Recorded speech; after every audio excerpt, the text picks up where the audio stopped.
I'm here today with Gareth and Kirsty from CABA, and we're going to talk about mental health in the workplace. As always, if you enjoy the video, please remember to like it.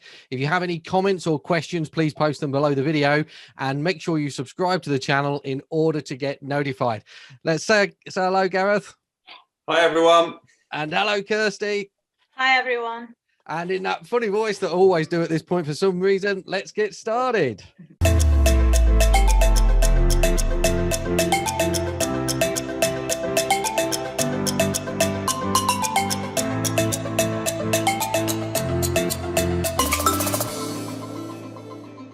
Let me shut up and hand you over to the person that or persons that you're really here to see, so we can discover more about managing mental health in the workplace. And if I could introduce you to Gareth. Are you still there, Gareth? Here we go, Gareth. Brilliant. So a virtual round of applause for Gareth. Thank you very much, Simon, or Simon. I don't know which one you prefer, but great introduction. Thanks very much. So what I would like to do before we kick off the main session is just talk to you a little bit about CABA and the services that we provide and the support, and then I will hand you over to Kirsty for the main session. So let me just share my screen. Here we go. So first of all, in terms of the direct core support that CABA offer, let's just take a look at who that's for. So if you are currently a student studying to be an ACA, then we fully support you. Now, once you actually qualify and become part of the institute, the ICAEW, you are a lifelong member of CABA. So it doesn't matter whether you come and go, you'll always be supported by CABA. If you decide to take a career break, again, we still support you. Bear in mind, during the pandemic, I don't know how many people are going to be doing career breaks, but certainly post-COVID, that's certainly an option, and we fully support you. And lastly, and I think almost most importantly, we extend that support to your families as well. So either your husband, your wife, your partner, or any dependent children up to the age of 25 are fully supported as well by CABA. So if I just talk to you about the 6 core services first of all. So first of all, emotional support. If you're ever sort of feeling signs of anxiety, stress, you might be feeling a little bit overwhelmed. There could be difficult conversations at work, and likewise, those difficult conversations could be had at home as well. Whatever those challenges are, please get in touch with CABA. We are here to support you, and we can do that in a number of ways. We can look at one-to-one counselling, we can look at couples counselling, family counselling. So whatever those challenges are, just get in touch with us because we can support you. Now, the next one's a little bit more niche, but health and carer support. So if you are looking after an elderly relative or any children with additional needs, get in touch. Firstly, we can help guide you through sort of the benefits, what you're entitled to, help you with the paperwork. But on top of that, we can look at the financial assistance. So it might be home adaptations or medical equipment or something like that. Next one is financial assistance. That's kind of where we were rooted about 136 years ago now, believe it or not. But essentially, if you have a shortfall in your household income for whatever reason, let's use the current crisis, for example. If someone was furloughed, there's a shortfall in the household income, get in touch with us. We can look at supplementing that shortfall for you. Next one, debt advice. Now, this is always a strange one for me because you're all accountants, fantastic with numbers and maths and all the rest of it. But my conclusion is we're always better at looking after somebody else than we are ourselves. So if you have any challenges whatsoever around debt, then get in touch with us. We've got 2 trained debt advisors, so they can look at minimizing the impact of your debt. They can speak to creditors on your behalf. They can do a lot more as well, and get in touch with us. Next one, career development support and also personal and professional coaching. So that can range from anything to do with your CV, your LinkedIn, your interview skills, but also your personal skills. So if you want to progress within your career, you want to be a stronger candidate, you want to be a stronger individual, it might be time management, being more resilient, dealing with difficult conversations, whatever it might be that you want some sort of support with, get in touch with CABA. We can help support you with that. And lastly, legal advice is probably one of the most popular ones we've sort of had, certainly over the last 6 or 7 months. But essentially, it's any UK law query that we have. You can have up to 3 telephone calls with that legal advisor, but it's unlimited in terms of how many times you use it. And it's any UK law query at all. Always important to say everything we do at CABA is 100% free, impartial, and strictly confidential. So we don't share your information with anybody at all. Now, I just want to touch on why we work with firms and businesses as well as directly with the Institute. It allows us to, one, support in-house wellbeing initiatives and programs, but also we get to reach a wider audience, so accountants that aren't necessarily ACA. So today, for example, we're putting on a training session, and that is reaching ACAs and non-ACAs. But also I want to talk about our website. Now, this website is open to everyone, but it has an absolute wealth of resources on there. So we've got help and guides, we've got different topics, we've got on-demand learning, we've got pre-recorded webinars. It's all based for accountants, but it has a lot of stuff on there, helpful content. So if you haven't already done so, please go to caba.org.uk and visit that website. It's a great website and it's open to all of you. Now, I won't dwell on coronavirus too much because you've probably all heard that 1,000 times, but essentially we've got a hub on there and it's got a lot of helpful content around current challenges that we're facing, working from home, all the uncertainty, what does next year look like, nobody knows. But it's got a lot of helpful content on there and some pre-recorded webinars as well for you all to access. So please go on there and have a look at there at some point. And then lastly is our contact page. So we are available 24 hours a day, 7 days a week, 365 days a year, believe it or not. But essentially you can call us, email us, or use the online chat box on the website. So that's it from me. I'm very delighted to now hand you over to Kirsty, who's going to deliver the main session today. So I will now stop sharing and hand you over to Kirsty. Hi everybody, lovely to be with you here today to talk about mental health and well-being, specifically in the workplace. So Simon's mentioned that I've created a couple of documents which you'll be able to download. And I just encourage you to share thoughts with each other in the chat box as we go through the session, and leave any questions in the Q&A, and I'd be happy to answer them at the end. So if I just share my screen. There we go. Okay, so just by way of brief introduction, I've been working in mental health for about 20 years now, and I'm a psychotherapist in the NHS. I'm also a coach in my own practice, and I spend a lot of my time in organisations helping them to develop a strategic approach to support people in distress, and also training up line managers in terms of how to help people to flourish, how to help people be well, but also how to support them when they might need. I'm also specifically interested in mindfulness and self-compassion approaches for those people who have long-term conditions, physical health conditions, or mental health conditions. And I've been working on behalf of CABA for about 3 years now, specifically looking at their mental health offerings. So it's great to be here with you today. So this is what we're going to cover in the session. And, it'd be really interesting if you just shared with each other, perhaps in the chat box, what has specifically brought you here today. What challenges are you noticing in people?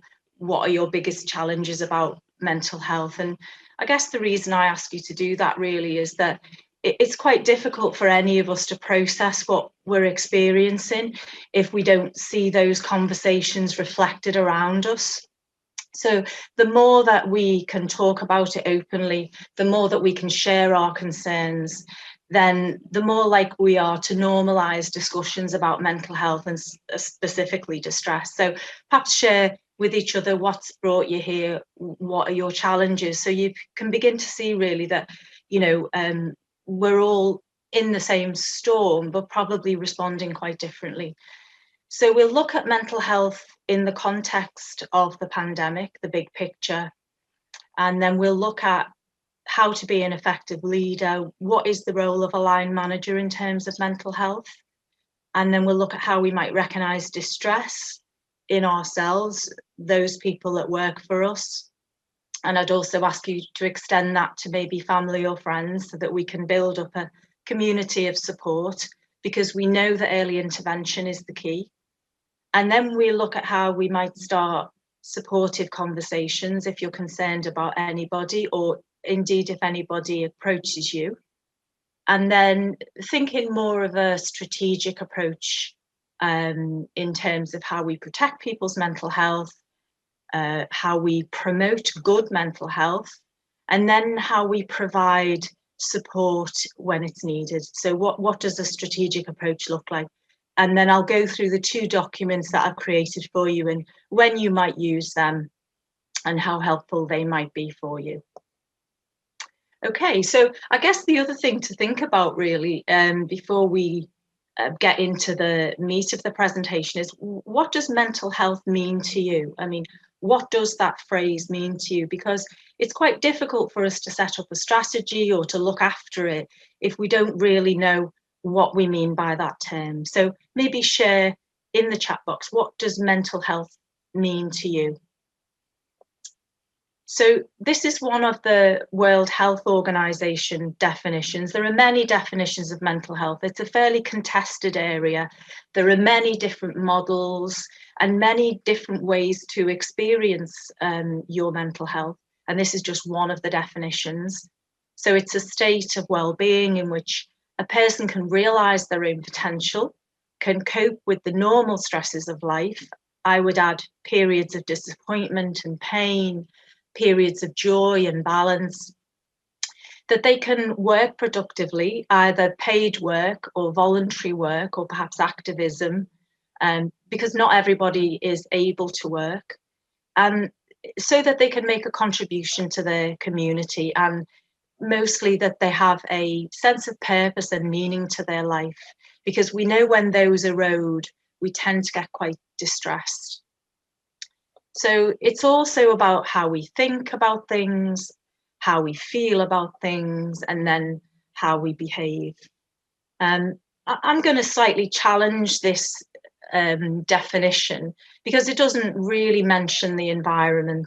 So we know really that mental health is this dynamic, complex interaction between a person and the environment in which they operate, because the job of the brain and the body is to respond to the environment and to respond effectively to what's happening to you.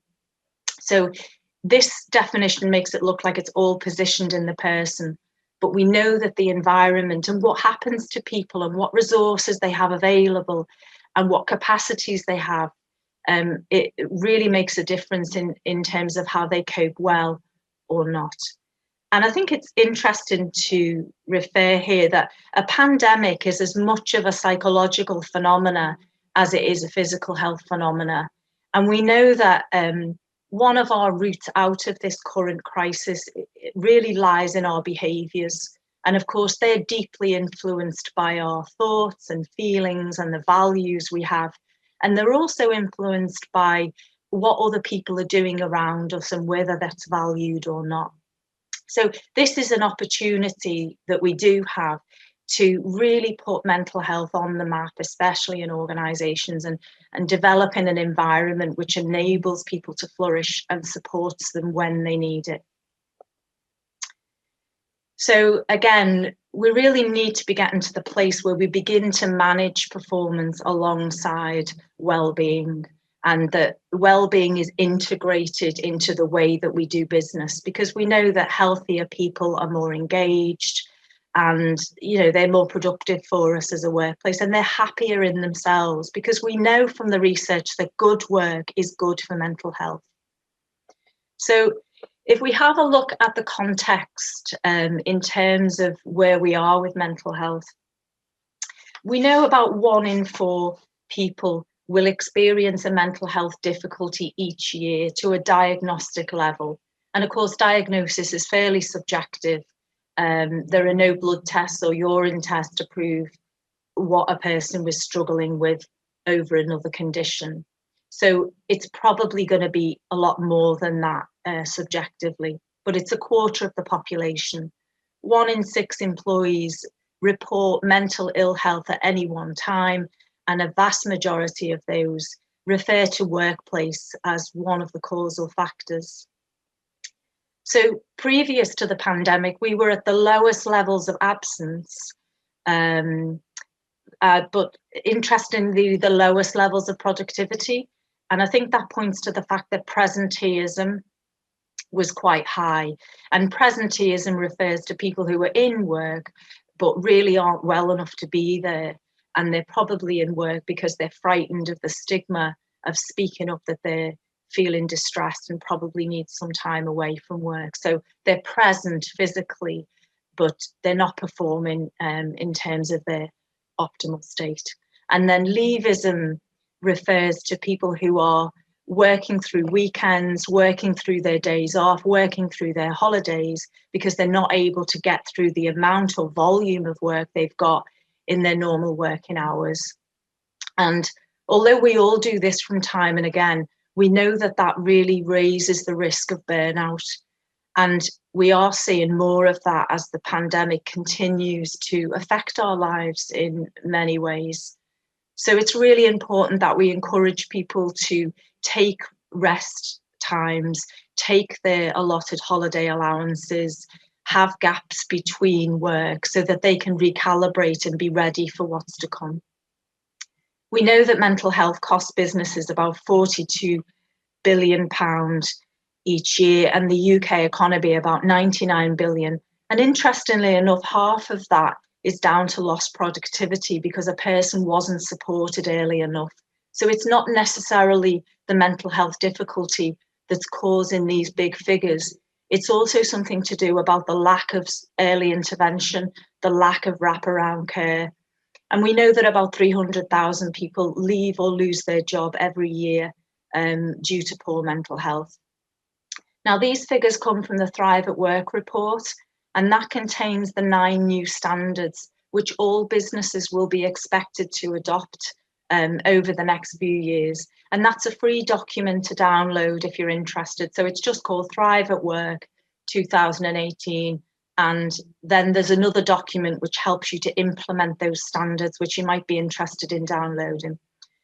So interestingly enough, many people with mental health difficulties receive no treatment at all. So we know on average about 75% of people in difficulty don't receive any treatment, and that'll be for a variety of reasons. One of them being stigma, one of the other ones being that mental health services are fairly decimated and waiting times are quite long.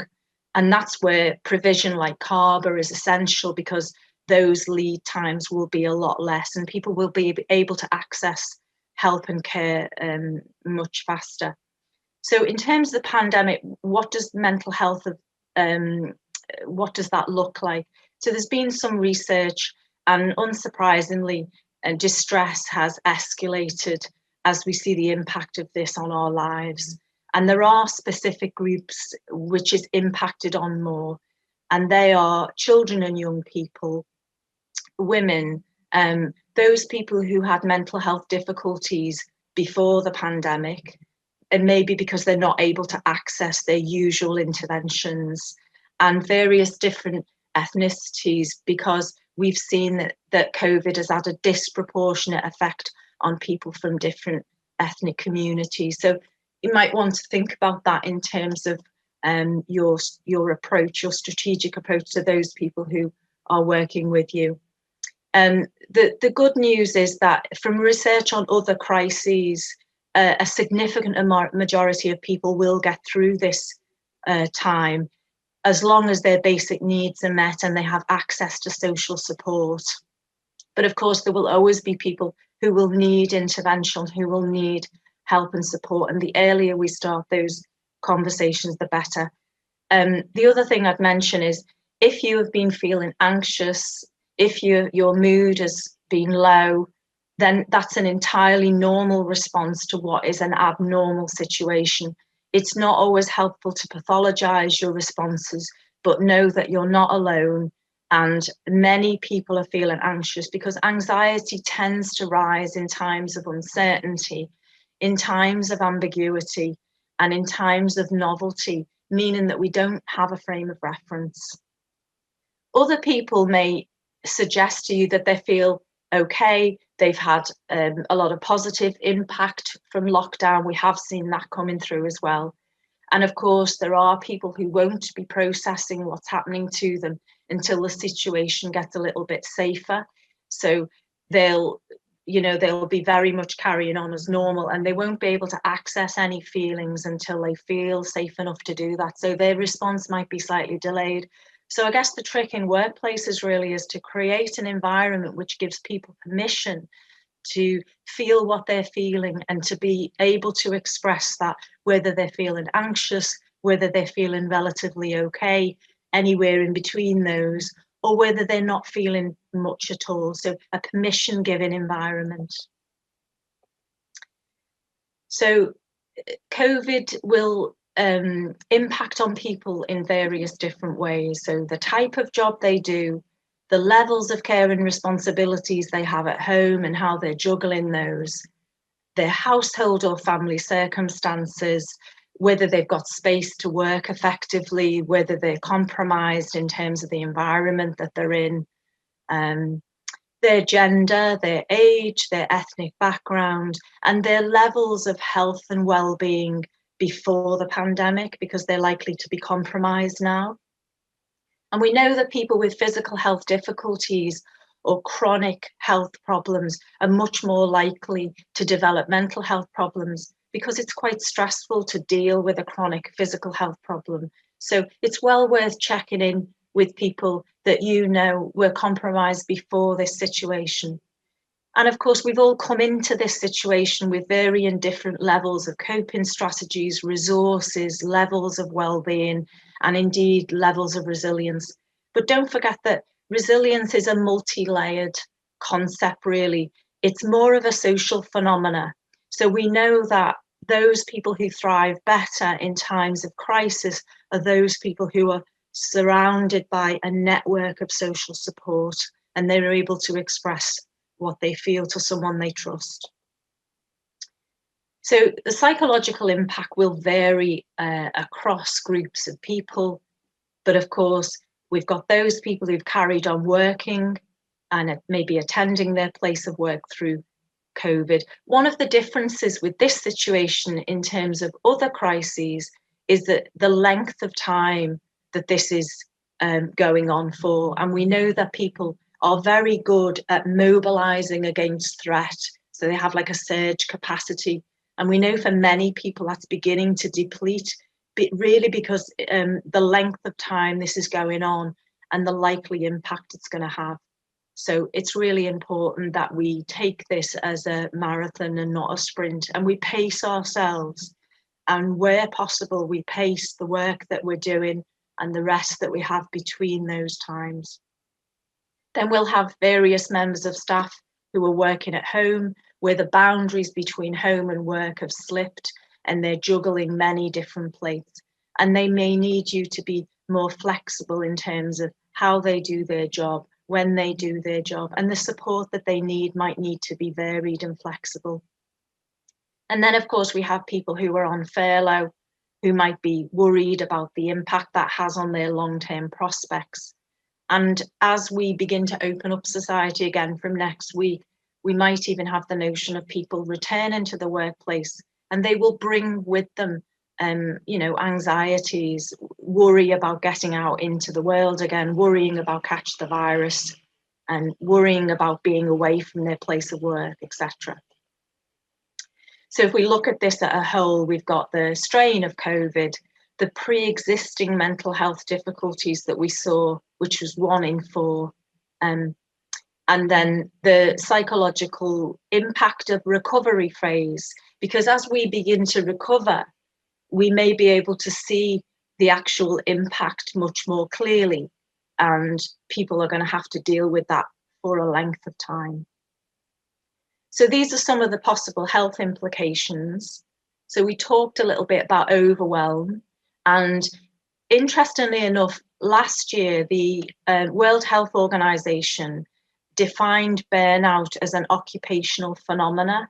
So workplaces have a responsibility now under legislation to do all that's reasonably practical, that they work with employees, that they don't burn out, and they take the necessary rest periods, which I think you'll agree has been difficult for us all at the moment. And especially if you work for yourself, I'm freelance as well, and I can find it quite difficult to put the barriers in between home and work.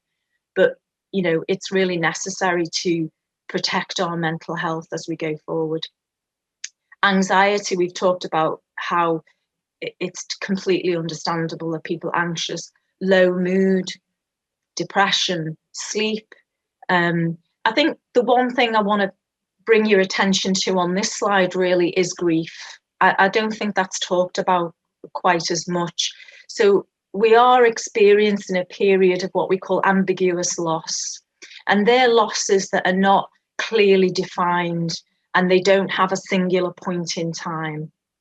And they may be things like the loss of financial certainty, the loss of security, the loss of being able to move around freely, the loss of our liberties, the loss of hopes and aspirations that we had for the future or our careers, and also the loss of our fairly assumptive or predictive world. So the brain works on an assumptive model. It likes to know what's coming next.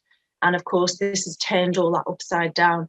And it's really helpful that you allow people to name that and you allow them to talk about that sense of loss, because that helps them to make sense of this and it gives them a new sense of meaning and purpose. So sharing stories, you don't have to have a very defined loss to feel a sense of grief. And it's something that we can often feel quite uncomfortable talking about as a culture. But naming it is really important. And really just the loss of workplace structures, the loss of being able to come together. So relationship difficulties, and also paying attention to musculoskeletal problems as many more of us are working at home. And we know from the research as well that levels of alcohol drinking are escalating, largely because people's access to their usual healthy coping mechanisms are reduced some way. So giving people advice on lifestyle choices, exercise, nutrition, and sleeping habits is also a good way to protect those people that you work for in their mental health. So in terms of the law and what's expected of workplaces of any different size or shape, have a duty of care to protect the health and welfare of our employees and contractors on site. And this has really historically very much been used in terms of a physical health phenomena, slips and trips, exposure to hazardous chemicals, exposure to physical health risks in the workplace, but it does apply to mental health.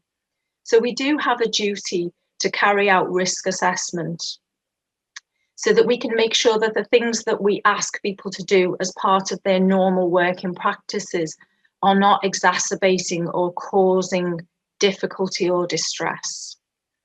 Some people whose mental health difficulties are impacting on their ability to function on a daily basis or have been there or are likely to be there for a period of 12 months, they may also come under provision of the Equality Act, where you would need to make reasonable adjustments to their working practices so that they're able to carry on and thrive through work.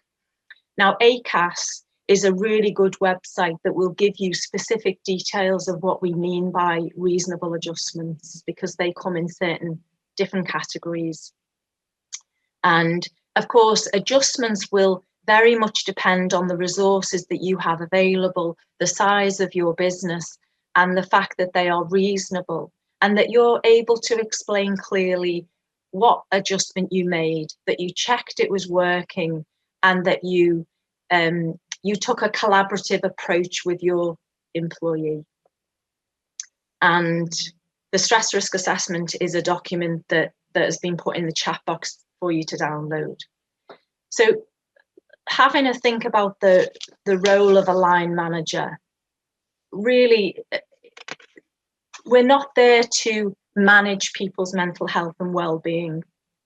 People are responsible for their own mental health and well-being. And of course, they may need support and intervention with that. But as workplaces and line managers, we are responsible for creating an environment which enables people to flourish, which enables people to get help and support when they need, and which enables people to speak up when their distress is escalating because of either workplace issues or home issues. And my experience is that by the time people get distressed and it's visible, it's usually a combination of work and home that is impacting on their well-being.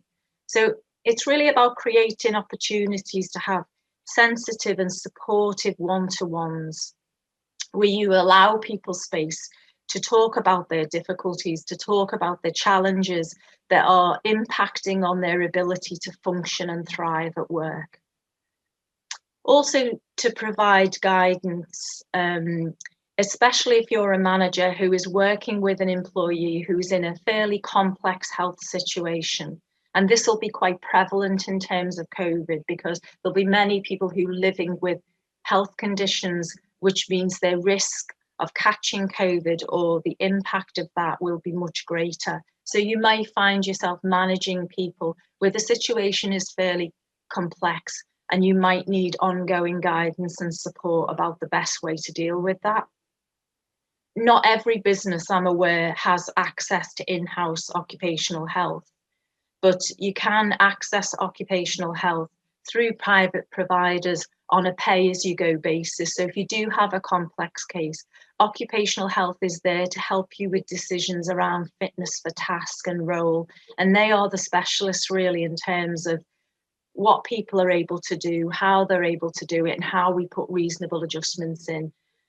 So one thing to mention is if you go on the NHS website, all of their in-house occupational health departments also sell services into the private sector for a competitive rate. So that might be something that you would think about, but I'm going to give you access to some free resources also at the end of the session.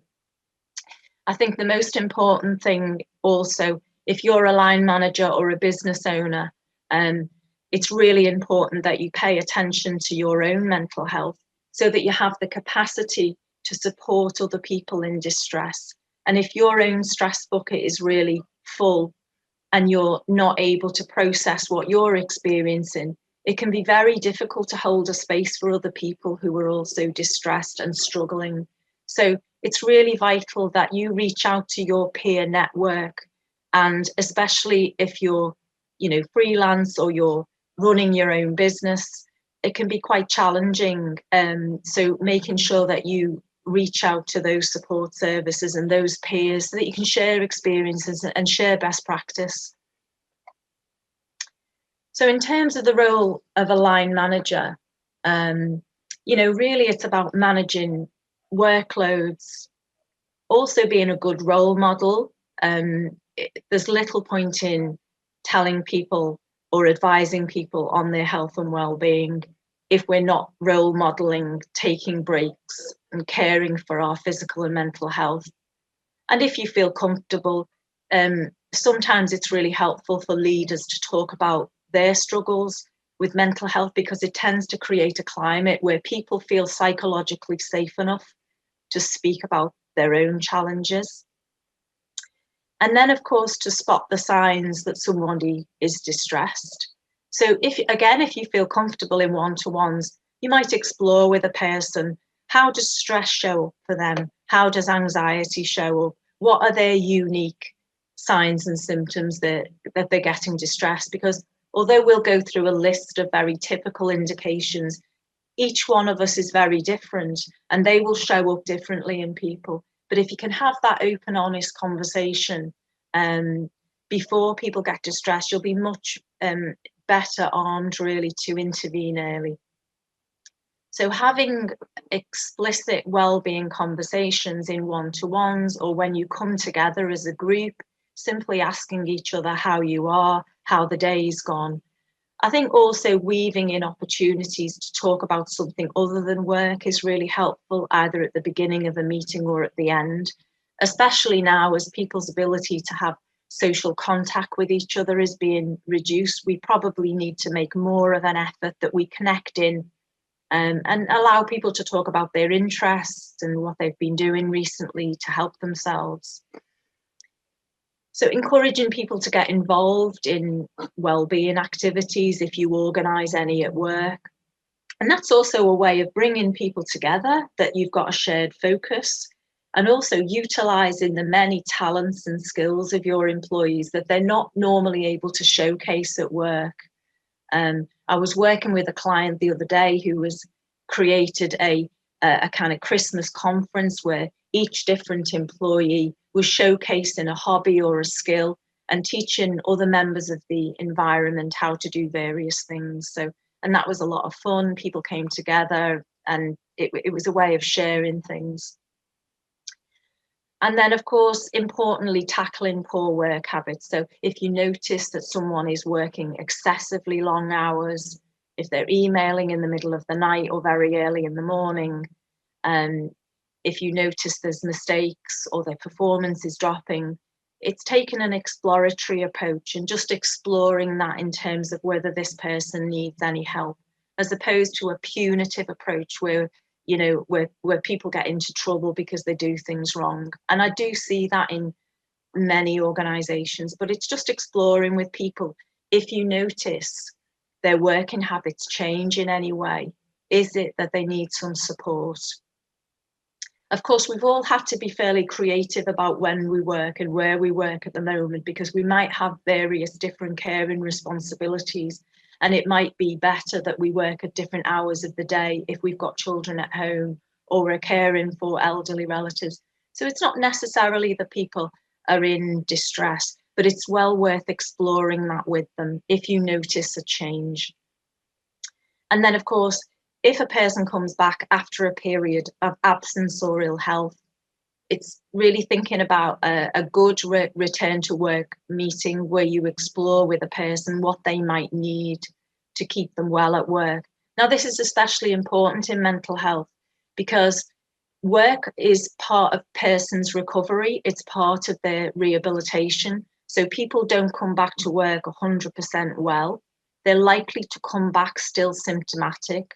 And many people live with diagnoses that are what we call enduring, and they learn to live alongside those really well, but they might have periods where they fall back a little bit. So a really good return to work meeting will help you to map out what this person needs to stay well. A phased return might be helpful, so they don't jump back into full-time work straight away and they can ease themselves back in. And that might be also quite helpful with people who've been on furlough, that you ease people back when that time comes, that you're able to be knowledgeable of your processes and policies, make sure they're equitable and fair, that you make reasonable adjustments. And one thing about reasonable adjustments really is to keep checking that they're working. Sometimes people make reasonable adjustments and then they leave them sitting on the shelf. And they never really check in whether they're actually doing what they're supposed to be doing. And under the law, we talk about something in terms of foreseeability. So if you made a reasonable adjustment and you didn't check if it was working or not, then it's probably going to be foreseeable that this person's health may start to deteriorate again. And there may be some responsibility on the side of the employer here. And then, of course, where necessary, a referral to the GP, which is the person's primary care provider. And if you feel it's necessary and you have the resources, then a referral to occupational health or a vocational rehabilitation specialist. And again, I'll give you details of free services that are available for workplaces of any size. So I guess maybe just share with each other really, what do you think are the very common signs and symptoms of poor or declining mental health? I mean, how does that show up in you? And maybe you'd like to share that in the chat box with each other. Again, this is just a way of normalizing that we're probably all experiencing very similar difficulties. So we talked about the fact that early intervention is the key. We know that helps people recover a lot quicker, and we know that the prognosis is greatly improved. And by early intervention, I don't necessarily mean medical intervention. I really just mean a conversation so that we can make people aware that we're concerned about them, we can create a space where they can come to you. Because people are very good at hiding signs and symptoms, especially at work, because, you know, they feel that there is a credibility issue here, and they worry about what people think about them and feel about them for being distressed. And I think especially in occupations such as accountancy or financial services, where, you know, you're very cognitively dominant, hugely intellectual, you know, people talking about the fact that they have difficulties with their mental health or their brain isn't working as it normally did can be really challenging for people. So these are some of the very typical signs and symptoms, but of course we're all different. So this is not an exhaustive list. So working excessively long hours, not taking breaks. Anxiety can give us this feeling of urgency, this feeling of responsibility for everything. And a low mood can often tell you that everything is your fault. And there's a lot of guilt around that. So where we might think if we're stressed, it would be better to take less responsibility on, anxiety can often prompt us to keep taking more work on as a way of regaining control. So you might notice changes in your mood. You might become, you know, your mood might become quite elevated, or it might drop very low. So it's very normal that our mood fluctuates during the day as our physical health fluctuates and we get tired and aches and pains. But we might notice that those fluctuations are a lot more prevalent. Distraction, indecision, confusion. It would be very common that people start to withdraw. So you might notice that people's level of engagement starts to drop off. And where anxiety is concerned, people can start to procrastinate. They might start to avoid things that you've asked them to do because they're frightened. I mean, anxiety is a feeling of being frightened. Their physical health might be compromised. They might talk to you about aches and pains, headaches, not being able to sleep very well, feeling sick, having palpitations. People often feel much more comfortable talking about physical health difficulties because we tend to have a language about that. So if this has been going on for a couple of weeks, you might explore with a person, talk me through what's been happening in your life lately. How has that been impacting on you? What have you found most difficult lately? And just allow them to open up the conversation, because it might be an indication that they're quite stressed. Irritability, anger, and aggression would be very common at the moment, because a lot of what we want to do in life is being blocked and we're being restricted. And when we're restricted from things that we normally did, we do get that sense of rise in frustration. So again, anger can often be a sign of fear and sadness. So we talk about anger often being the cloak of sadness. So it might belie really that underneath it, people are quite frightened. Performance issues, workplace productivity might start to drop a little bit. And people's behaviour can get quite challenging when they feel anxious, because it does prompt us to behave in ways that we don't normally behave in, out of context.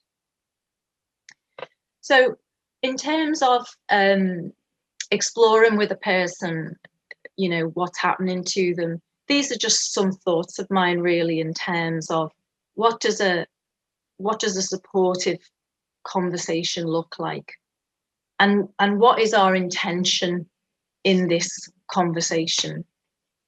So largely with these conversations, we're really just creating a space where people can open up about things that are important to them if they choose to. So of course, they mustn't be mandatory. We mustn't force people to talk about difficulties if they're really not in the right place to do that. And these conversations are also about you reflecting back to someone else that you've noticed or witnessed that they don't see in themselves lately, and that you're concerned about them. Because part of an ethical and compassionate workplace is that we pay attention to each other, not just because of work, because we're trying to create an environment where we feel safe, where we feel a sense of psychological safety, where we can bring our whole self to work. Because the the energy it takes for people to keep their feelings down reduces their capacity and reduces their ability to concentrate well. So we know that our emotions drive our ability to perform. They drive our ability to learn new skills. They drive our ability to make effective relationships. And I'm sure that part of being an excellent accountant is to build up rapport with clients and other people. And all of these are compromised if people feel that they're not in a safe enough environment just to speak up when they need. So there's a lot of emotional labor that goes on to keep our feelings at bay. So the first thing to think about really is to be prepared. You know, if you've had a really busy day as a business owner or a practitioner, if you're feeling quite stressed and you're just about to open up a conversation with someone else who's distressed, it's not likely to go that well because we tend to match each other's mood. So where possible, check in with yourself, ground yourself, give yourself a few minutes just to settle your emotions. And as you carry on the conversation, appear confident and positive that you will be able to find a way through this, working collaboratively with the employee. So check in with yourself. And if you don't feel you're the best person to have this conversation, or you do feel very distressed, then it may be time to ask somebody else in the environment. Think about how much time you've got available and be honest with the other person. Because if we open people up and then suddenly you remember that you've got another important meeting to attend, or you've got to pick children up or be available for other family members, whatever it is, and we close people down very quickly, they're less likely to open up again. So don't underestimate the value of 10 minutes. These conversations don't always have to be a long length of time, but be honest with people. And if they need to speak to you again, then leave that opportunity there. So you might say, we've got 10 or 15 minutes now. And of course, if we need longer, then we can always meet up again. Where possible, I mean, maybe this isn't relevant particularly for the moment because many of us are still working at home or online. But when we do go back to the workplace, it's always better to have these conversations away from the environment that might be triggering a person. So away from their desk, in a private space, where if the person does get a little bit distressed, you're able to contain that better, as opposed to a lot of other people looking on. So exploratory approach is a language that's inviting people to be part of this conversation. And that might be something like, I've noticed that you've not seemed yourself lately. I'm wondering if everything's okay. Would it be helpful that we had a quick chat about things? How have things been going lately? And you can be a little bit more explicit in terms of saying, talk me through the difficulties you've experienced lately. Talk me through any challenges that you're encountering. And that gives people permission to talk about them. I think sometimes we're all a bit guilty of saying, how are you? And then the stock answer is fine. Whether it's a cultural thing, I don't know. But if you felt confident, you might explore that a little bit further with someone and say, you don't seem fine because I've noticed X, Y, and Z. So it's an invitational approach. And of course, if people don't want to speak and they don't want to engage in this conversation, then as much as possible, we don't push this, but we just leave the door open, because sometimes people need a little bit of time to come back to you. Sometimes they don't always feel comfortable in taking help and support off people. I think especially at work, we can often have very strong identities around the fact that we are the provider of care to other people. We have this strong identity about being resourceful and resilient and able to cope in crisis and being really problem solving. You know, we live in a problem solving world, but that approach doesn't really work so well in terms of emotions. So we need to give people a little bit of space, really. And sometimes the initial conversation may not go that well, and people need a little bit of time to come back to you when they're ready. So don't put any pressure on yourself. We're not there to fix people. It's not possible to take all of people's difficulties away. We're really there to walk alongside people and explore how we can work together collaboratively to come up with a plan that might help them at this point in time, or simply just to listen. I mean, don't underestimate the power of listening to someone else. So try as best possible not to give advice, because advice often comes from our own frame of reference, and that might not be relevant for a person. And it may feel quite dismissive, and it might feel that it's suddenly becoming about your story, which isn't relevant to that other person. So where possible, try to avoid advice giving, but just give people options. It's okay to say to someone, I don't really understand what you're experiencing at the moment, but I am willing to sit alongside you and listen and try and help you to come up with a plan going forward. So we don't always have to know the answers. We don't always have to understand. Really what we're there to do is to listen with an attitude of curiosity, and just exploring with a person what this feels like to them, what's most important, what they want help with first. So again, try not to make assumptions. Maybe someone doesn't want help with their distress, but they want you to do more practical things for them in terms of work, or explain something to them, or give them more resources to do the job at hand. What we can do is acknowledge what they've said to you and reflect that back. So the skill of active listening is really powerful here. So we acknowledge and we validate. You know, I can see that this is difficult for you. I'm hearing that this is quite overwhelming. I'm sensing that things are quite challenging. I'm sorry to hear that. That is a little bit more of a sympathetic response, because that's about you being sorry. Empathy is really about reflecting back what you've witnessed in another person. And then we can talk about, what can I do to help? What do you need help with first? What's the most important thing to you? So helping a person really to prioritize, because when we feel very stressed, it can be really tricky to prioritize. And we tend to think everything is really important and everything is our responsibility. And that's the anxious mind talking. It can be really helpful to normalize what people are experiencing. And we talked a little bit about the importance of having conversations regularly about our mental health. So that helps other people to process their experiences. So you might say to someone, look, it's understandable that you feel like this at the moment. There's a lot going on. There's a lot of uncertainty.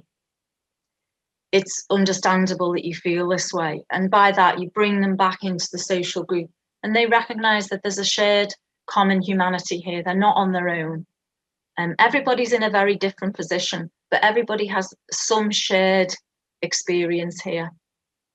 And then being really knowledgeable about the support services available, whether that's through CABA, whether that's through the NHS, whether that's through whatever service provision is available in your area, is really helpful. And feed that information back to them. Give them phone numbers to ring, websites to access.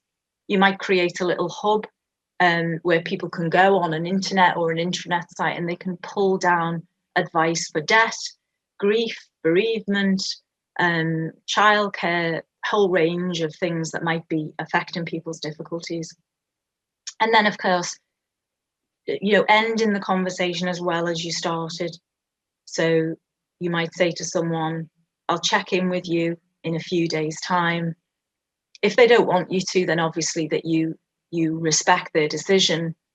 But saying to someone, you know where I am if you need me, is sometimes not helpful, because people mightn't have the confidence to contact you again. So just leaving that line of communication open. So in terms of a framework, it might be opening and listening, using open questions, letting the person talk, creating a space where they can talk to you about what's going on for them, what's happening for them. You being knowledgeable about support services, ways to access them, phone numbers, trying to have them at hand in that moment. as opposed to saying, I'll come back to you, because oftentimes we're busy ourselves and we might forget that. Summarising the discussion that you've had, reflecting that back to a person, and then if it's appropriate, talking about next steps, especially if you've talked about some adjustments to workplace issues. So when you'll meet again to discuss whether they're being effective or working or not. So this is really a framework really in terms of a continuum, because our mental health is on a continuum. It's not a fixed state. It moves up and down on a daily, regular basis. But again, with any model, it doesn't really capture the complexity of what it is to be a human being. So, and it's difficult to put people into 4 little neat quadrants. So hold this model lightly, but it might help you to develop a strategy. So we have a person here with a good mental health and well-being. They're feeling well. They're able to function as they normally do. They're in fairly steady state. Their performance is as you would expect it to be. Their relationships, they're engaging, etc. And this is where we would help a person to maintain that. So we would work with them to say, what is it that you need on a regular basis to maintain that level of health? And then this is a person who's dropping from the top right to bottom right. So a few things are happening in their life and they're beginning to get distressed. Childcare difficulties, financial problems, worries about their health, a whole plethora of things that affect us. They don't have a diagnosis, but they're beginning to exhibit symptoms of distress, and you're getting concerned. So here is where we would start a really open conversation about what you've noticed. And this is where you would explore with a stress risk assessment, are there any factors at work that are exacerbating this person's distress or causing it in the first place? And how can we put reasonable adjustments in really quickly? So how can we have that work-focused conversation? This is where you would signpost people. If a person's been struggling for, say, a couple of weeks, then it might be worthwhile exploring whether they've contacted their GP. We all have different levels of mental health, but if someone's mental health is impacting on their ability to function and their symptoms are becoming distressing for them, then around about 2 weeks is the time when things start to really drop. So that would be a time, how long have you been feeling like this? And if a person says about 2 or 3 weeks, you might say, have you explored going to the GP to talk through some issues? This is a person who may have picked up a diagnosis from the GP, or they may be off work, but their mental health is declining and you may be dealing with an absence here. So it's really important that you keep in touch on a regular basis. From all the research we've done, we know that a person who is kept in touch with on a regular basis is much more likely to return or have the confidence to return when it's right for them, and that return to be fairly effective, especially because the stigma around mental health, about 9 out of 10 people say that the stigma of poor mental health is worse for them than the actual condition, and the stigma prevents people coming back to work because they're so concerned about what people think about them. And especially at the moment when people are very worried about their jobs and their credibility, and they're wanting to maybe prove themselves more to keep their job, then we really need to do all we can to erode stigma as much as we can. And stigma is the prejudice. It's driven by prejudice, thinking and feeling differently about people. And it's also driven by discrimination. So making sure as best possible that we don't treat people differently because of a condition they have or another protected characteristic. And then as people move along their journey of recovery, then obviously they may get ready and be ready to come back into work, to the job that they really enjoy and the social structure which provides their life with meaning. And here is where we would explore with a person how we can help them to maintain that recovery, because recovery is a bit messy. It goes up and down. It's not really a linear pathway. And we provide an umbrella really where they can get help and support when needed. But don't forget, you know, human beings have an infinite capacity for healing, for growth, for recovery. But for some people, recovery is a lifetime's work. And it's not just a case of recovering and never being unwell again. It's very different for each individual, and it looks and feels different for them. So again, just say to people, you know, how has your mental health difficulty impacted on you? What is it that we need to know to help you? What's relevant here? You don't have to tell us everything. And how would you like us to respond if you start getting distressed again? Because in recovery, it's very likely that people move up and down in the initial phases. So this is one of the documents that I created for you, and please feel free to amend it, change the language if you don't think it's relevant for you. It should be done in Word form, so it should be relatively easy to amend as you need. I would suggest that you call this an employee support plan. I mean, in legal terms, it's a stress risk assessment document, but working with a person and calling it a stress risk assessment document can make it sound a little bit formal. And of course, you're not there to diagnose anybody with a stress condition. So it would be better to change the title to employee support plan. And this is the Health and Safety Executives framework for minimizing as much as possible workplace stress. So we know that these are the 6 factors that workplaces have a legal obligation to manage effectively. So in this document, we are not risk assessing a person's mental health.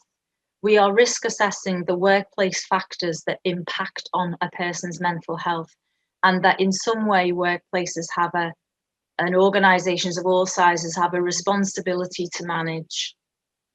So the first one being demands of the job, which includes workload, work patterns, resources available, the environment, how much control a person has over their work. So we know that high demand and low control is the combination of burnout, really. So giving people as much autonomy as possible in the way they do their job, allowing them to job craft, as we call it, we know that mitigates levels of high demand. The support they've got available from line management. We know that the biggest mediator of employee well-being is the relationship they have with their line manager, which is interesting phenomena, that it's really all about relationships. And people can really thrive with quite a high level of demand as long as that support is around them to mitigate that in some way. So quality of relationships, making sure you deal with bullying and harassment. Role really refers to, do people understand their role? Do they understand what you've asked them to do? Are they equipped with the resources? Do they need more training? Do they need more increase in their competencies? And then again, how are they managing change? And this will be a big one in the pandemic, because most of our working practices have changed significantly. So exploring with them how they're dealing with that change and what help they might need. So there's about 6 questions under each factor, and you just work through it really in terms of a framework to explore any factors at work that might be impacting on someone. And then they can talk about home-based factors as well if they choose to. And then you just agree collaboratively what those reasonable adjustments look like. And you return to it in whatever set time you think is appropriate, a couple of weeks, a couple of months. But you've got that document there. You can use it formally, or you could just weave the questions into your normal conversations with people. So the other document is a wellbeing action plan. And this is really helping people to stay well, helping people on any journey of recovery that they might be on. But it's really giving permission that people's mental health moves up and down. And people are expert in their own experience. And what this document does is you work together with an employee to fill it out, to really it's a person-centered document, so a person can start talking about what's helpful for them, what's not, what they need, how they might support themselves, what particular workplace factors might trigger them, what are the warning signs that they're distressed, what do they want you to do if they do become distressed. And the evidence of these forms has been really effective, and in terms of keeping people at work. I mean, sometimes people do need absence periods if they're very unwell, of course, and they should be allowed and enabled to have that. So I've created a document which is based on the Mind, which is the big mental health charity. It's specifically for workplaces, but you might adapt that document to take into consideration home environments as well. And again, that should be on a Word document, so feel free to adapt that. Mind Mental Health Charity is a really good resource for documents of this nature. So if you wanted to explore that website, that would be really helpful for you, because they have a specific workplace area on that website. So I think also, in terms of the year is coming to an end, it's been very challenging for many of us in many different ways. So would there be an opportunity to create a reflective space where you help people to make sense of what's happened to them? And you can do that in a group or one-to-one. And this would be a time really when you can start to explore with people, you know, despite the difficulties we've all faced as a practice, as an organization, as a workplace, what have we done well? What have we achieved? What things haven't worked so well? What do we want to let go of? What do we want the future to look like for this business or workplace? What was helpful for us? What wasn't helpful? What did we notice? Can we celebrate any successes that we've had? And reflective spaces are really powerful ways of being able to create a new narrative and helping people to make sense of things, because the anxious brain will always take you to the negative. It will always take you to the things that you didn't do well, the challenges that you had, the disappointments that you experienced, the losses that you had, the things that are missing from your life. That, you know, the brain is trying to protect you, but what it doesn't do is give you full context and full perspective. So it'd really explore you, even just for yourself, you know, sit down and give yourself some space to reflect as a business owner or a business leader or a line manager. What did we do well? How did we respond with agility? What could we do better next time? What did we learn? And then celebrate any successes that you've had, because people need that motivation. You know, what does 2021, what might it look like for us? How we might begin to influence what we can in terms of how we want this organization to thrive, and, you know, inspire people really. Depression often arises when we lose sight of the future. Our mood drops a lot when we cannot see a future, when we can't create a template. So these spaces will allow people to do that. So a strategy really is a three-pronged approach that work together. So primary intervention is looking at the job you ask people to do and how it impacts on their mental health, and how you can either prevent or control that exposure to stress in reasonable terms. Secondary intervention is giving people access to a whole range of things that will help them to deal with those stresses more effectively, increase their capacity, improve their performance, training, coaching, those type of things. And then, of course, tertiary intervention is having pathways to recovery. So how do you integrate a person back into work fairly and equitably? Phased return, return to work conversations. The wellbeing action plan that we talked about is a really good document to help people, for you to explore how this difficulty affects a person and what they might do, or what you might do to help them work together. So think about how you protect mental health, having an environment which allows people to flourish. How do you make this environment psychologically safe? what services are available for you, or where can you signpost people to get those, to improve their capacity. And of course, CABA have a wide range of various different courses and podcasts and videos, which are really helpful for people. And then think about, how would I return a person to work who is distressed and challenged? What does that look like for this organisation? So in terms of returning people to work, the Chartered Institute of Personal Development have come up with 3 key tests, guided by government advice. When you're talking to people about returning from furlough or back into a workplace environment, think about, is it essential that they work in the office, or is working from home still feasible? Is it safe? What particular conditions does a person live with? Do they need more support and intervention?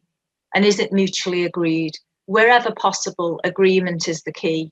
Forcing people back into environments in which they feel physically or emotionally unsafe is not likely to be effective for either party, really, for the employee or for your culture as a business. And then remembering to weave into the return to work conversation, how do you feel about coming back to work? Do you understand the guidance we put in place to make this workplace as COVID secure as we possibly can? And then what are their anxieties? And also, what are their hopes and aspirations for coming back? And what are their motivations? And what would they like to see happen?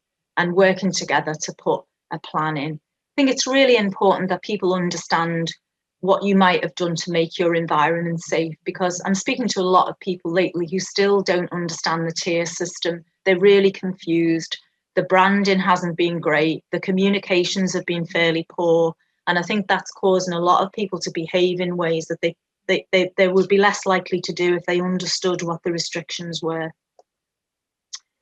So in terms of pulling it together a little bit before we take some questions, reflect on, check in regularly with the people who work with you, for you, your peers in your wider support network. Look for possible signs of ill health or distress. Try not to make assumptions, because sometimes it may not be about distress, it might be about something else. Tackle unhealthy work habits as quickly as possible, again with an exploratory approach. Raise concerns if you're worried about someone, and remember to be gentle and to work in their time scale. Obviously, reviewing workloads, the resources people have available, whether time scales are reasonable or not.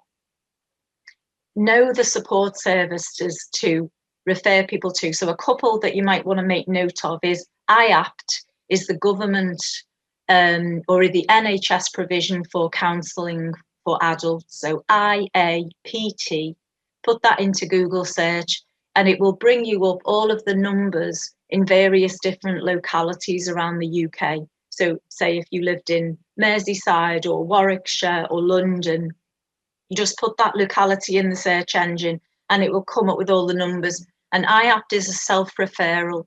You can go to the GP, they can refer you, or you can ring up and refer yourself.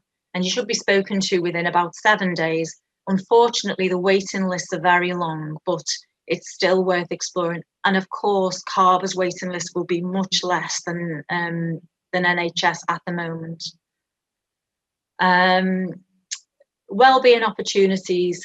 Think about how you weave in the action, the wellbeing action plans to help you to work with a person. Understand your own management style and ask yourself, are you approachable? Would you approach yourself if you were distressed? Do you need any more training? Do you feel that you're confident in starting these conversations? Keep in regular contact with people. Allow them to talk about their difficulties at home, especially now because the boundaries are slipped a little bit. Provide support where needed. So again, you might just put a few things in the chat box in terms of self-care, looking after yourself as a manager or a business owner or a practitioner. I cope better when. So maybe just share a few thoughts together, a few strategies, a few resources. a couple of things. Create a routine for the day. Routine gives us this feeling of predictability and a feeling of certainty in a world that is very unsafe and very uncertain at the moment. Carve out a space in your home where you can work with as little disturbance as possible, and make sure that's just allocated for work if possible, so the brain knows that's about work and the rest of your home is about home. Make sure to move in the day, stretches, go for a walk, take regular mini breaks, move away from the screen every half hour or so. When stress begins to arise in the body, it makes the muscular system really tense. So it's really important that you remember to move and allow yourself to process what you're feeling. Remember to take a lunch break, hydrate yourself, connect with someone every day who nourishes you, connect with someone who you feel safe enough to talk about the challenges that you're having if you need to. Remember to put your boundaries in place. So there's a stop at the end of the day, and you do a little ritual where you move back into your home life. And then remember self-compassion. No one is perfect. No day is perfect. We are in the middle of a global pandemic. So do the best you can with whatever you have and wherever you are. So the last thing I'm really going to talk about is, before we go into questions, if you've got any, is Able Futures is an organisation that works in conjunction with the Department for Work and Pensions, and it provides specialist support for anybody whose mental health or levels of distress are impacting on their ability to stay at work or return to work. And you'll be put with an occupational psychologist or a vocational rehabilitation specialist to help you come up with a plan where you can remain in work. It's not a therapeutic service or a counselling service, but it's run by professionals who have a real remit around the workplace. This is free to access for anybody, whether you're a sole provider, a freelancer, whether you employ people.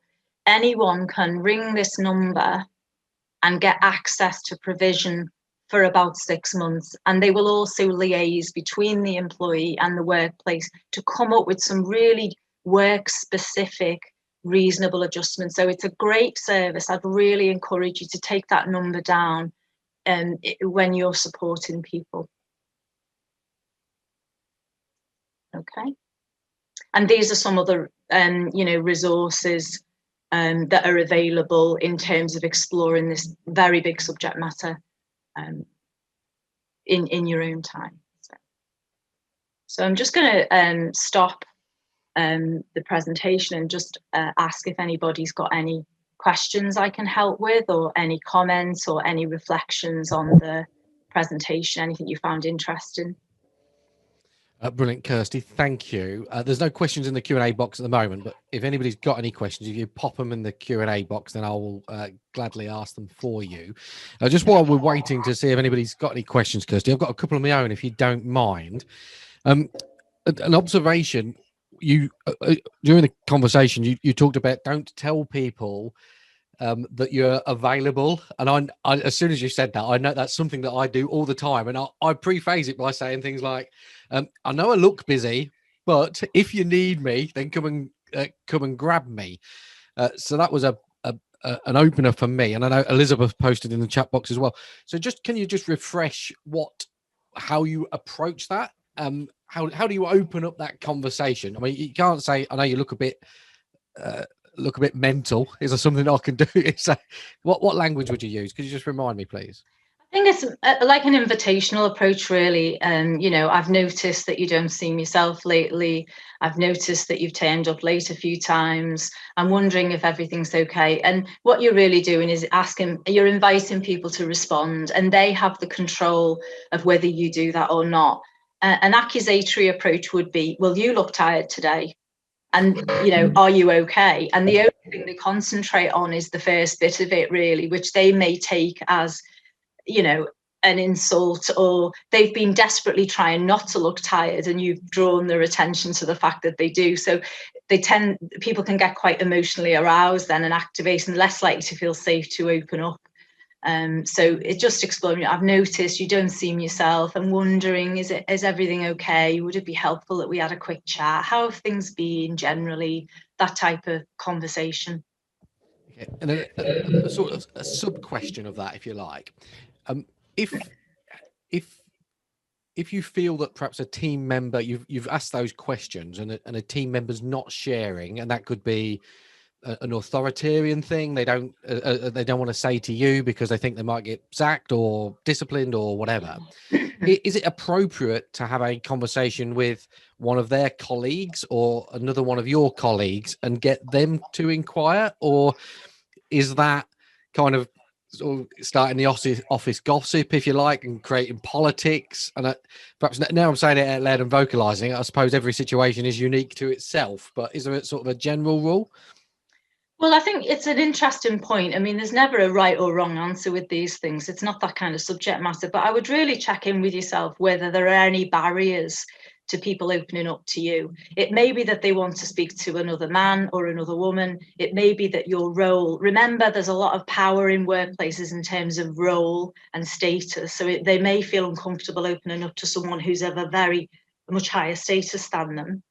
So you might give them permission explicitly. If it's not me that you want to talk to, there are other people who are willing to listen, because you don't really know what their difficulty is. So giving people permission to talk to a range of people. But I would certainly, if the environment was safe enough, you might go to someone else and say, look, I'm concerned about so-and-so. I know that you're close to them. Would you have an opportunity to just explore if everything's okay? I think it all depends on the workplace, the sense of safety, and whether you've already got that culture. If that culture isn't there, then it may turn into gossip and banter. So this is all about how we behave in cultures, not just about mental health, but about, what we want really is a help enabling culture. So if you've got problems with work, you can speak up. If you've got problems with your mental health, you can speak up. Yeah. Excellent. Thank you. And then on the, I've not got any questions. So I've just got one more question stroke observation. So if anybody's got any questions, you pop them in the chat box before we disappear. Fundamentally, the big thing that I took from was around the reflective space, excuse me. And it's obviously it's an ideal time of year at the moment, and the way we're going to have a Christmas bubble or whatever it is, and the new tiers being announced today.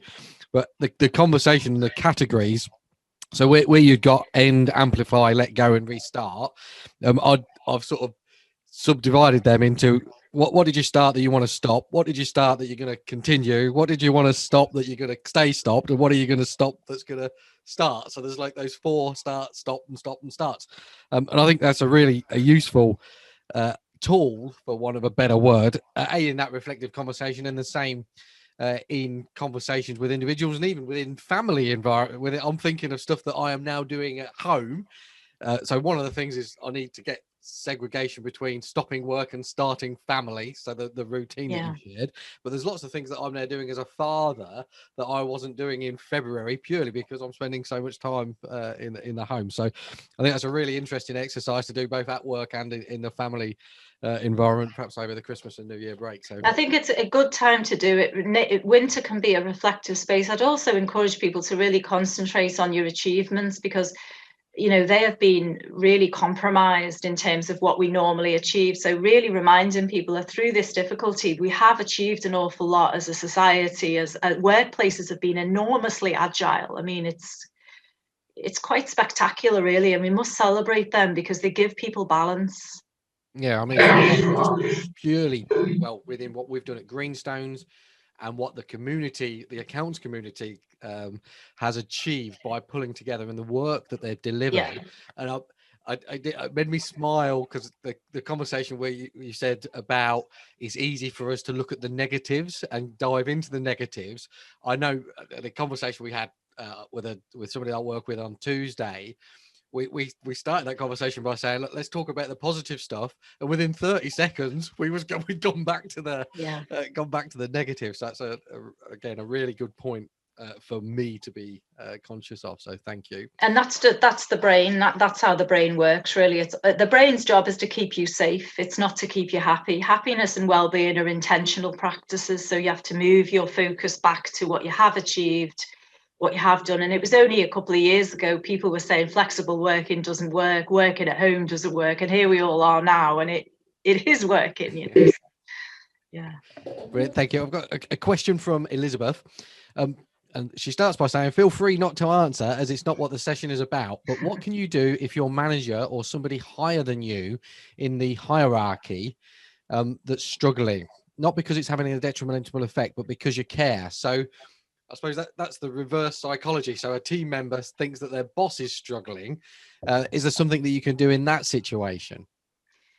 I think that really this is a shared responsibility, top down, bottom up. So if you're concerned about someone, even if they're in a higher level than you are, then, you know, creating a space where you reflect that back is a really helpful thing, because sometimes when people are really stressed, they're not aware of it themselves. They've lost self-awareness. So you reflecting back to them what you've noticed, as long as you do it in a place that's private, where you can control those factors as much as possible, I think it's a really good thing to do. And often I think managers, leaders, business practice owners are in a really isolated position of feeling that they've got to keep up this, you know, image that they're okay. And I think that being cared about by staff, it's a reciprocal relationship here. It isn't just top down. We all should be looking after each other. So I think that would be a good thing to do. And we never really know how these conversations go. We just have to try our best to manage them compassionately. Brilliant. And another thing is, because obviously this video is being recorded, or the session is being recorded, is just share the recording. It could be a really gentle way of saying that I've watched this, I found it really useful, you might too, type scenario. So I've got no further questions. There is a feedback form that Mark is now going to pop into the chat box. If you could complete that for us, please, that would be really good, so we can pass on feedback from the session to CABA and obviously to Kirsty. That would be brilliant. Is there anything else, Gareth, that you would like to share before we disappear? No, it's just a real big thank you to Kirsty, really. I think it was a fantastic session. I think the more that we can normalize sort of mental health and open up those conversations, the stronger we'll all be. And there's been some great tips and things to look out for from Kirsty. So just a real big thank you. I'm glad that we were able to put on this session today. Look forward to maybe doing another one soon. But yeah, just a big, massive thank you for everyone that attended, and to Kirsty, and obviously to you as well, Simon. Thank you, Gareth. Kirsty, is there anything else you would like to share before we disappear? Yeah, just thanks for the opportunity, really, and for people giving up their precious time to attend, and just look after each other and enjoy the Christmas festivities safely.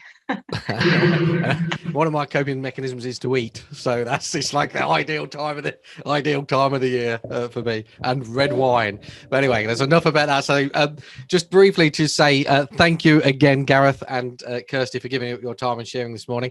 It's been an absolute delight. As I say, I've got lots of implementable stuff from it, and a challenge consciously as well around the way that I am offering help, but perhaps not offering help, if that makes any sense. So thank you very much for coming, and thank you very much to everybody in the community that's come along and for sharing in the chat box as we've gone through. So thank you very much, and goodbye. Thank you. Bye. Take care. Bye. Thank you for watching this video on helping you manage mental health in the workplace. I know that you will have taken as much away from Gareth and Kirsty's material as what I did. On the screen down here somewhere, you will now be able to see some videos that you can click on the recommendations for you to watch next. And as always, please remember to like this video, comment with any questions below the video, and subscribe to the channel so you can get notified of the next time that we share a video with you.